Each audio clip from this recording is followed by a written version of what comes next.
Hi hello welcome to Jason media. త్రిషకి నిద్రలేమి సమస్య ఉందా? గంట నిద్ర కోల్పోతే కోలుకోవడానికి 4 రోజులు పడుతుంది. సౌత్ స్టార్ హీరోయిన్ త్రిష ప్రస్తుతం సినిమాలకే కాదు రాజకీయ వార్తలతో కూడా సోషల్ మీడియాలో హాట్ టాపిక్గా మారింది.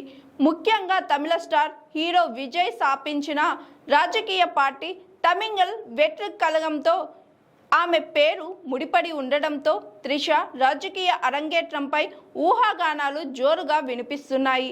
ఈ నేపథ్యంలో ఆమె సినిమాలకు గుడ్ బై చెప్తుందన్న సమాచారం కూడా పెద్ద ఎత్తున జరిగింది. అయితే ఈ రూమర్స్ పై ఇటీవలే త్రిష క్లారిటీ ఇచ్చి ప్రస్తుతం తన ఫోకస్ పూర్తిగా సినిమాలపైనే ఉందని తెలిపింది. దీంతో రాజకీయ ప్రవేశంపై వస్తున్న వార్తలకు కొంత మేరకు ఫుల్ స్టాప్ పడింది. ఇదిలా ఉంటే తాజాగా త్రిష చేసిన ఓ ఇన్స్టాగ్రామ్ పోస్ట్ నెట్టింట వైరల్గా మారింది. ఒక గంట నిద్ర కోల్పోతే దాని నుంచి కోలుకోవడానికి 4 రోజులు పడుతుంది. ఆ లెక్కన చూస్తే నేను 2062లో కానీ పూర్తిగా రికవర్ కాలేను అంటూ ఆమె సరదాగా పోస్ట్ చేయడం అభిమానులను ఆశ్చర్యపోయారు. ఈ పోస్ట్ చూసిన నెటిజన్లు రకరకాలుగా స్పందిస్తున్నారు. త్రిషకు నిద్రలేమి సమస్య ఉందా లేదా ఇది కేవలం సరదా వ్యాఖ్యాన అంటూ చర్చిస్తున్నారు.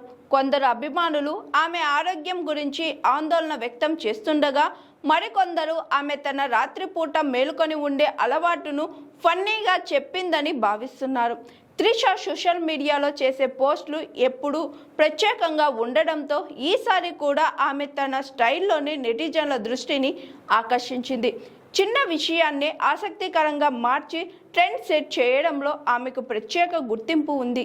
కెరియర్ విషయానికి వస్తే త్రిష వరుస సినిమాలతో బిజీగా ఉంది. ఆమె హీరోయిన్గా నటించిన కర్పు సినిమా త్వరలో ప్రేక్షకుల ముందుకు రానుంది. ఈ చిత్రంపై అభిమానుల్లో మంచి అంచనాలు ఉన్నాయి.